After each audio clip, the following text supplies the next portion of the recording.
Hello बच्चों, आज की जो वीडियो है उसके अंदर हम सीखने वाले हैं जो लेड स्टोरेज बैटरी होती है उसकी वर्किंग कैसे होती है, कैसे ये केमिकल एनर्जी से इलेक्ट्रिकल एनर्जी जनरेट करती है। तो उसका पूरा प्रोसेस हम सीखने वाले हैं इस वीडियो के अंदर। तो देखो, जैसे को आपको ये वीडियो बैटरी दिख रही है, लेड स्टोरेज बैटरी। इसमें देखो ये जो पॉजिटिव और नेगेटिव टर्मिनल है, ये जो नेगेटिव टर्मिनल होता है ये किसके साथ जुड़ा होता है, ये लेड का बना होता है, ठीक है ना। लेड की जो प्लेट्स होगी उसके साथ जुड़ा होगा। और जो पॉजिटिव टर्मिनल होता है, इस साइड पॉजिटिव टर्मिनल है, ये किसके साथ जुड़ा हुआ है, लेड ग्रिड के साथ, यानी पीबीओ के साथ।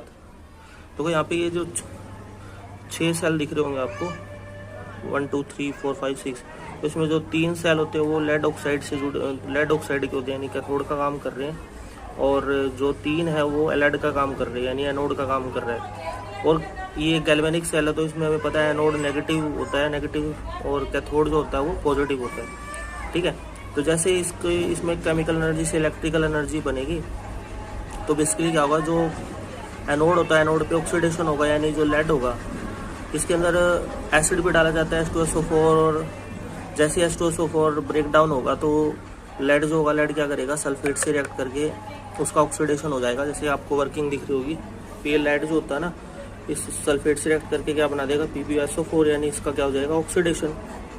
और ये जो इलेक्ट्रॉन है ये कहाँ जाएंगे, कैथोड की तरफ जाएंगे, और जो लेड की ग्रिड है PbO2 उससे रिएक्ट करेंगे और हमें क्या देंगे, इसको, यानी लेड की ग्रिड यानी PbO2 का क्या हो जाएगा, रिडक्शन हो जाएगा, ठीक है।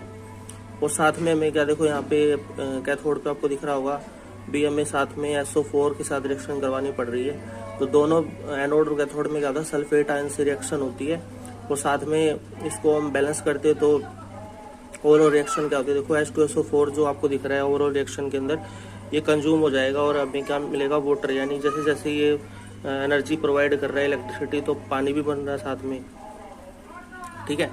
तो कुछ टाइम के बाद में, यानी आपको पता है जब घरों के अंदर लाइट वगैरह चली जाती है तो ये वर्किंग स्टार्ट हो जाती है इसकी, और ये वर्क करना स्टार्ट कर देता है, यानी पानी बनना स्टार्ट हो जाता है, और कुछ टाइम के बाद ये डेड भी हो जाता है। तो दोबारा से क्या होता है, दोबारा से जैसे ही लाइट आती है तो दोबारा से ये रिएक्शन रिवर्सिबल हो जाती है।